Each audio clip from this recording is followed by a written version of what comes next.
Hey, I'm hoping you're doing fabulous and keeping warm in March in Nairobi, which is not technically our winter yet. You know it's going to get colder as we go into July and August, right? Right, super. So the person who I am having a conversation with is exciting, extraordinary, and she's a VIP, which I shall explain to you in a bit. Her name is Crystal, and I want Crystal to tell you all her titles. Crystal is a singer-songwriter, a performer, producer, and a speaker as a VIP ambassador. As a VIP ambassador. A VIP is a visually impaired person. That's right. Okay. Now, I didn't want to give that away at the beginning, but you are a producer and you're a film producer. You studied film in university. Yes, I studied film and theatre in Bristol, in the UK, yeah. You practice it. I practice it even today, up to today, yes. I still have my little camera kit that I still walk around with all the time. And when I make my music videos, I usually call someone to help me co-direct. But the ideas, the concepts, I try to come up with them and collaborate with the director that's on set as well. So I went onto YouTube and I binged you. But she's got music videos for State of Love. State of Love. Yes. You told me I also direct them. I'm like, how does she do that? How does she do that? Persistence, persistence, that's pretty much it. I love that video. It was really fun shooting it. Very long time to shoot that. A lot of patience from the crew and the camera guys. I was going to ask you, how do people deal with the fact that a VIP, a visually impaired person, is giving them direction on film? And you can't see. Yeah, it really shocks them. And they usually ask me lots of questions beforehand. Are you sure you want this shot? Are you sure? And I'm like, yes, I can see it in my brain. And so please, can you do that shot for me? But usually as well, they have a lot of, obviously, input in it. So other than me telling you that in that particular video, that you looked amazing and your hair was done really well. Thank you. And your dress was awesome. And some of the shots where, you're in profile. What? How do you know? The funny thing is, I've never seen that video myself. I can't watch it. I can just imagine what it looks like through the shots that we did on set that day. So allow me to ask you a silly question. Then why do it? If you can't enjoy the visual of it, why do it? And this is a silly question. It's actually not a silly question. It's a very profound one. I just do it because it's inside of me. It won't go away. The fire won't go away. I've tried to think of other things that I can do with my life, my career, but music and filming and creative arts basically just keeps coming back. So, visually impaired person and otherwise is gonna think, if she can do it, what am I waiting for? You've got your own YouTube channel. I do, yes. Called BlindGirlManenos. I love it. How did the name come up? Because I always see hashtags on Instagram which say like blind girl problems, black people problems. So I thought, I want to do one as well. I want to do blind girl problems. And I thought, let me make it Kenyan. BlindGirlManenos. Okay, I love it. I don't know what its longevity will be. And I love that you got a microphone in front of you and the camera. I don't know who your cameraman is or woman. Or do you, please don't tell me you hit record yourself. No. The first series that you've seen that is ongoing on YouTube, I did it with Spielworks Media, Dorothy Getuba. Yes. She helped me produce that, and the camera operator was Isaac Gabantu. But for series 2, we're actually running it right now. We're recording. After this, we're going to go and continue recording. Yeah, with my new camera guy called Moses. So yeah, we do that together. I think for me, who sometimes sits there and thinks, I don't feel like filming this week, I have a blocked nose and my throat hurts. And then there is Crystal, and she's doing it, and you are fascinated, and we are yet to tell you the story. So when you come back, I've got to actually get Crystal to tell you about how she ended up here. You see, Crystal wasn't born blind. No, she wasn't. She wasn't born a VIP. She became one. And it started happening at the age of 14. Crystal was not born blind. Ebu, tell me that story very nicely. So I first started noticing that I was visually impaired or something was wrong with my eyesight when I was 14 years old in high school in Mombasa. That's where I'm from. That's where I live, yeah. So, but it didn't really take much of my time in my mind. I just thought, I just need to wear glasses to read in class. That's all. Because I could still do sports. I was still swimming. I was still going out doing plays and poetry recitals. Everything was normal. But it was only until I was in university in the UK that I was diagnosed officially with glaucoma. I just want to let you know, by the way, we've got an additional visitor on the set. It's a little fly that keeps bouncing between you and I. Just letting you know. I was trying to do really like, just like, la, la. We're going to do the full Kenyan.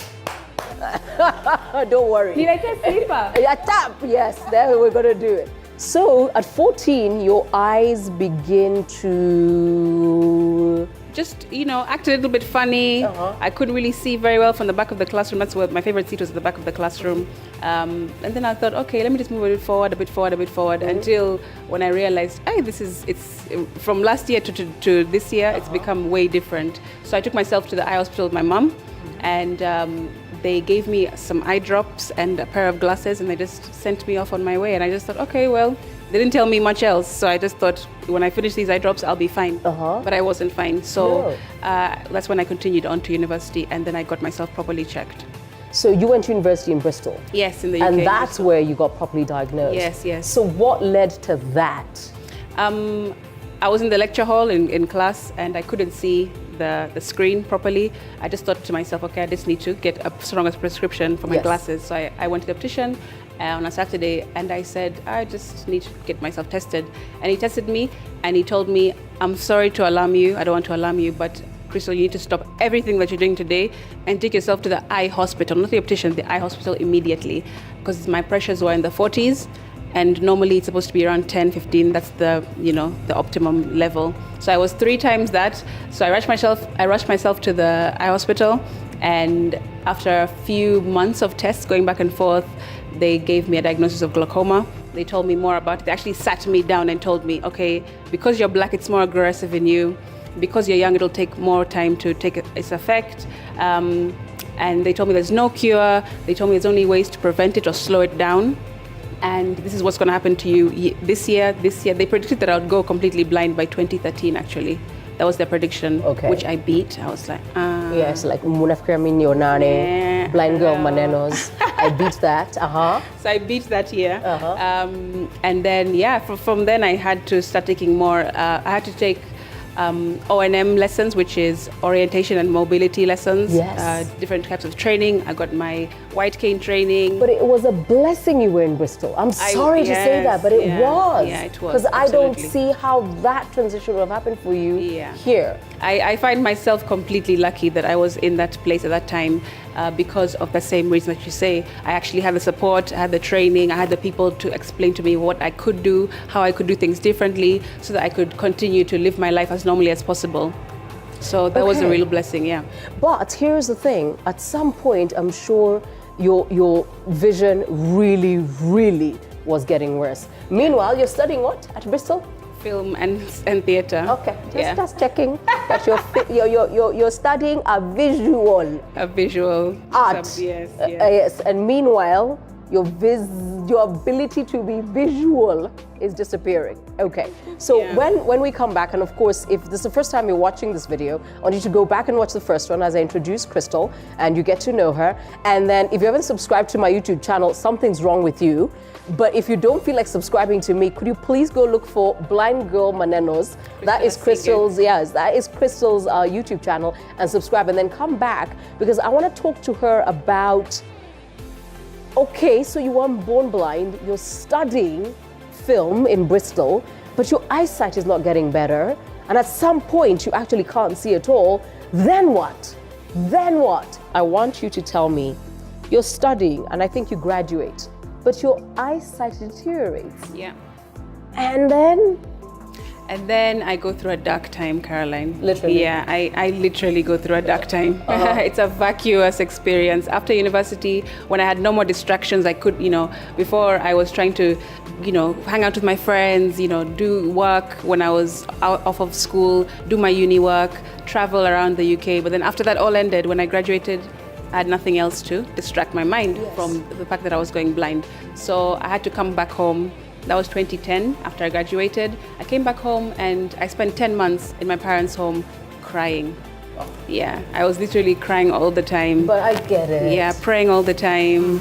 Or what if I could have done this or that? Is it my fault? Yes. All these questions, all these voices in my head were going on for those 10 months at home. It was really, really bad. I didn't want to see anyone. I didn't want to see my friends who I used to school with in Mombasa, because I just thought I looked like a failure. I've come home with a piece of paper, yes, but you know, can't nothing. use it. Yeah, exactly. So I just thought people would just be like, oh, umerudi, usharudi na huna kitu, kind of thing. So I didn't want to see my friends. It was difficult time for sure.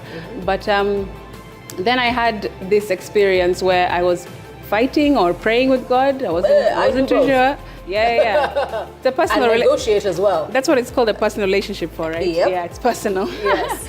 So I was like, God, you know what? You can take my eyesight if that's your will, but you need to be the one. It has to be you that stands in front of me every time I walk. Has to be you that picks me up every time I fall. Has to be you that, you know, opens up my eyes when I need to see something or whatever it is. It has to be you, because I can't do it on my own. Yeah. Absolutely not. Like, that's why one of my mantras, one of my life verses is living by faith, not by sight, because literally that is what I do. I live by faith, not living by sight. by faith, not by sight. Yeah. And you do know faith is being sure of that which you cannot see. Exactly. And actually, my stick, it's called Faith. That's why I call her Faith. This is what I call faith. I love. Every time I walk with faith. With faith. That's right. There you go. I never leave home without faith. But when you and I were chatting, you told me you still went back to Bristol. I did. And went to work at the BBC. I did. After that fire kind of, you know, lit up inside of me again, I just said, okay, let me pack my bags, let me go back. I still have my visa that's not expired, so let me go back and try to look for a job. I did that and went and applied for a job through a recommendation of my ex-lecturer from university. And I got a job at BBC. They called me in for some training, because at the time they were trying to enroll more ethnic minority groups, plus also, and I was that, and I was also challenged. So I think that really helped as well. Yes, exactly. It did. So when they saw, might not have been a consideration. Exactly. So you see, double-edged sword, this thing, double-edged sword. So I went in there, did a 3-month training, and after that, I got a job. And worked at the Beat for how long? I worked there for around 3 years. I jumped around between the newsroom, I did a bit of radio, and then the feature films for Natural History Unit. So that's all the big landmark wildlife shows that they do. Yeah, I did that as well. So that was really fun. Wow. Her name is Crystal Asige, and you've got to go and find her on YouTube, because I think she's going to have one of those YouTube channels you got to watch. She'll be telling everybody else who's a VIP, you got to listen to me on YouTube. I guess when we come back, I want Crystal to tell me what she knows about glaucoma. And this is important for another parent. Absolutely. A sibling, a friend. What do you know that we should know? But also a little gem you told me about what it means like to be visually impaired, a VIP, and be in a room full of people and still lonely. But Crystal, here's the thing. There's somebody listening and watching us right now who's thinking, so she found out at 14, what could we have known? And I remember, 2 videos back, you were talking about the fact that at some point you thought, I can't see well from the back of the room. So you move forward. Yeah. But you must remember, for a student at school, there's a teacher and a parent thinking, you're being lazy. Yeah, absolutely. That's what happened to me. Oh, really? Yes. And teachers couldn't understand why I wasn't wanting to read out loud in literature class. I used to, you have to stand in front of the room and read a poem. Yes. And I just used to be like, no, miss, I don't want to do it, or no, sir, I don't. And they just be like, Crystal, you're going to go into detention if you don't do this, kind of thing. And even the optician themselves, the one I used to use before going to the actual eye clinic in Lighthouse, used to tell me, okay, read those, the letters on the board. I was like, I can't see the line. And he was like, and telling me, can you read them? Why are you faking? Why are you joking? This is not a joke, Crystal. Oh, right. Yes, I can never forget that doctor. He really laid into me at that time. And my mom got so annoyed because she was obviously protective of me. Yes. And she pulled me out of the optician and just said, we're not going to go back. And I said, I don't want to go back there either. Yes. Stopped going. But that's the problem. It's that when a child says something, an adult usually thinks that they're playing. Exactly, because they're a child. Yeah. But that's not to say that they don't have, the brain to know. Yes, exactly. And they're mature enough to know what's happening in their own body. I'm sure even if they're not mature enough to explain all that it is, they can at least say, Mom, I cannot see. I don't understand it, but I can't see. Yeah. So if you take nothing out of this conversation is, if your child is not being naughty, which is what children do, why don't you check it out anyway? check it out. You've got nothing to lose. Triple check, quadruple. I would say do all the checking that you can. Go to a second doctor, third doctor, so that you really give your child or whoever it is that you're talking about a chance, a fighting chance to nip that thing in the bud, basically, as soon as possible, because that's what could have happened for me. If I knew what glaucoma was when I was 14 years old, perhaps I could have had the treatment to save whatever eyesight I had back then. Okay, so now you said something very interesting to me earlier. You said, I don't consider myself disabled. I don't. I think that society has put a very negative connotation on that word, yes, which is the absolute problem. It's a crutch and now. Exactly, Yes. and I don't need fixing. I'm not broken. I don't need to be fixed. I don't need to be changed. I don't need to be, given some sort of a cure or a healing from someone in a hospital. If it happens, then great, absolutely fine. But the point is that disability makes it sound like there's something wrong with me, like I am not good enough for society to deem me as normal, whatever that means. And so I'm like, just because disabled for me, it means not able, like I was saying to you. So if I can ride a bike and someone else can't, do I call them disabled? If I can speak Portuguese and somebody else cannot, are they disabled? I don't call them disabled. True. Things like that. It's just common sense, I feel. And once you say that to a person, especially if it's a child, yes, their confidence plummets. And it's all in here, isn't it? Yeah, absolutely. It's a mental thing, absolutely. But also, being lonely in a world of sighted people, or even in a room of sighted people, what is that? It's